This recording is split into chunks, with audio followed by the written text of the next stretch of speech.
মানব জীবন কেউই সমভাবে চালাইতে পারে না।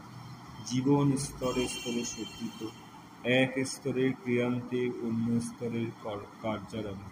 সুতরাং কোন স্তরে ক্রিয়া করিবে ঠিক কি, জীবের এইরূপ অবস্থায় কর্তব্য সকল সময় লক্ষ্য ঠিক রাখিয়া শান্তভাবে অবস্থান করা, তাহাতে সম্পূর্ণ নির্ভর করিয়া তাহার নাম লইয়া জীবনের বাকি কয়টা দিন কাটাইয়া দেওয়া। সুতরাং আনন্দ বা নিরানন্দ যাহা উপস্থিত হয় তাহাতে চঞ্চল না হইয়া প্রত্যহ যথাসাধ্য জপ ও ধ্যান ও প্রার্থনা করা কর্তব্য।